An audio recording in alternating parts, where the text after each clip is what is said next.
दोस्तों नमस्कार। आपकी सफलता ही मेरा मिशन है। ज्ञानकोश एजुकेशन पर आपका अभिनंदन है। मित्रों, मुझे पूरा विश्वास है कि आप लोग टीजीटी पीजीटी की परीक्षा की तैयारी शुरू कर चुके होंगे।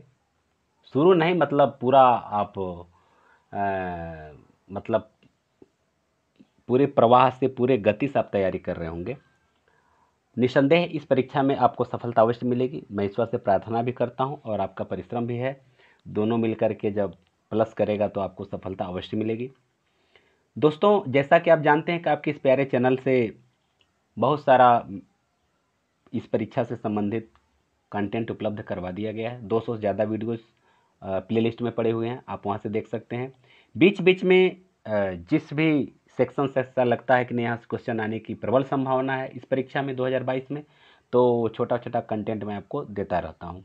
उसी के संदर्भ में आज हम लोग आत्मकथा से संबंधित चीज़ों को जानेंगे और सन के साथ याद करना पड़ेगा, क्योंकि परीक्षा का स्ट्रक्चर बदल रहा है मित्रों। तो निसंदेह जिस तरह से परीक्षा का स्ट्रक्चर बदल रहा है उसी हिसाब से हमको तैयारी करनी पड़ेगी।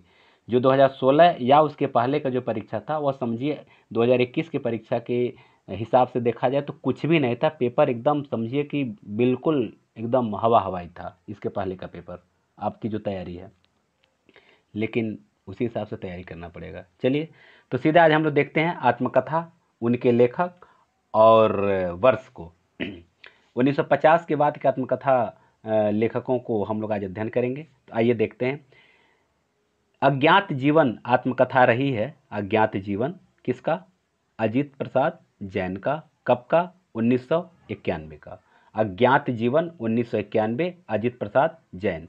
मेरा जीवन, देखिएगा जीवन से संबंधित, मेरा जीवन अज्ञात जीवन, जब भी प्रश्न आएगा तो कंफ्यूज हो जाएंगे। मेरा जीवन अलगू राय शास्त्री 1951। ये भी दोनों संत एक ही है, लेकिन मेरा जीवन अलगू राय शास्त्री का। मैं बार बार इसलिए दोहरा रहा हूं कि आपको याद हो, ध्यान रखिएगा।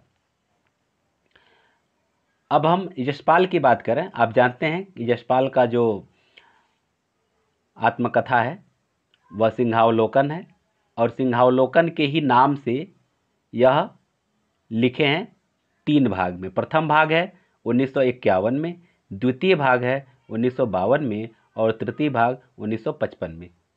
तो ये ध्यान रखिएगा, क्योंकि अगर ऐसा पूछ दिया कि सिंहावलोकन तीसरा भाग का प्रकाशन कब हुआ था तो याद रखिएगा 1955। सिंहावलोकन पहले भाग का प्रकाशन कब हुआ था तो 51। दूसरे भाग का कब हुआ था तो 1952। ठीक, इसी हिसाब से आप तैयारी करेंगे। और ये परिव्राजक माने सत्यदेव परिव्राजक, इनकी आत्मकथा है स्वतंत्रता की खोज।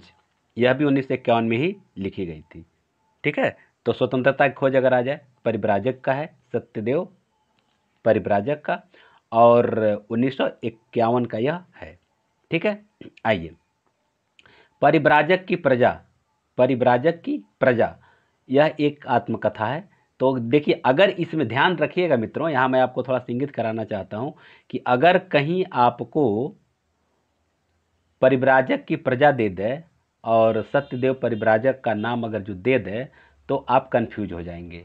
तो ध्यान रखिएगा, सत्यदेव परिव्राजक का जो है कि स्वतंत्रता की खोज है, और परिव्राजक की प्रजा जो है यह शांतिप्रिय द्विवेदी का है। ठीक है ना, परिव्राजक की प्रजा शांतिप्रिय द्विवेदी। मैं इसलिए यहां आपको संकेत कर रहा हूं कि प्रश्न आपका परीक्षा में गलत ना हो। देखिए, चांद सूरज के वीरन, नील यक्षिणी, ये 2 भाग है देवेंद्र सत्यार्थी का। 2 आत्मकथा है, 2 भाग में है। इनकी आत्मकथा 2 भाग में है। पहला भाग है 1952 में और दूसरा भाग है 1985 में।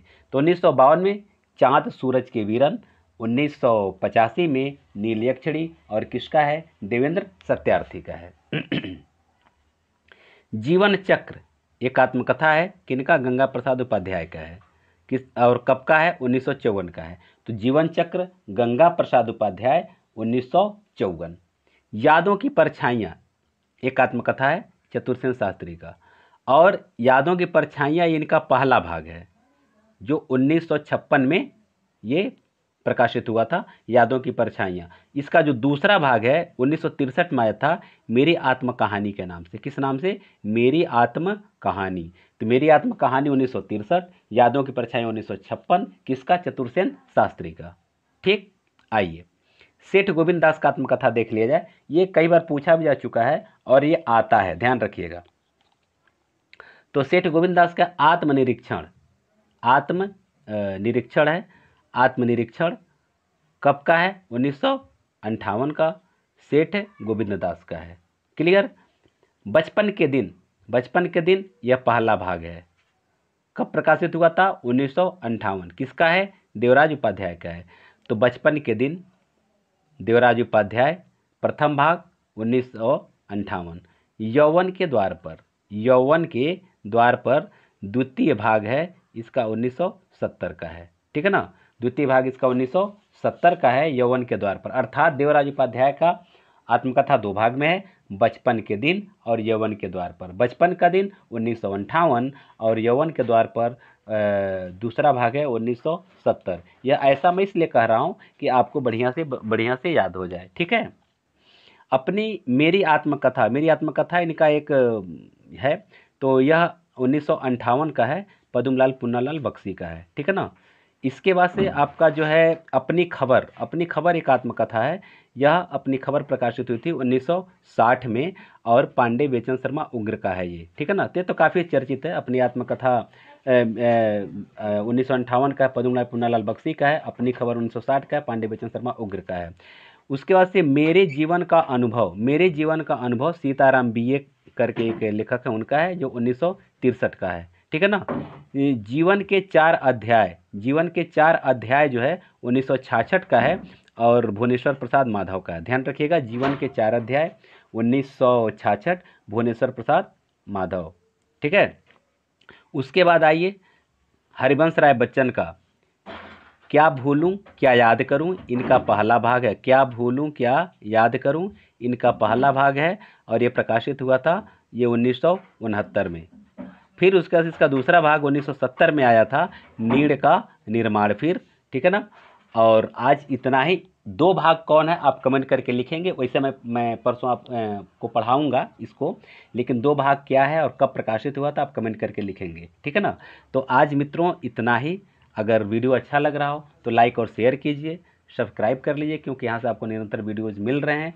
मैं ईश्वर से प्रार्थना करता हूँ कि हमारे जितने भी व्यूअर्स हैं, जितने भी हमारे लोग हैं, जो भी हमारे सब्सक्राइबर हैं, आप परिश्रम करें। मैं प्रार्थना कर रहा हूँ और निश्चित है कि सफलता आपको अवश्य मिलेगी। आप सबको बहुत बहुत धन्यवाद।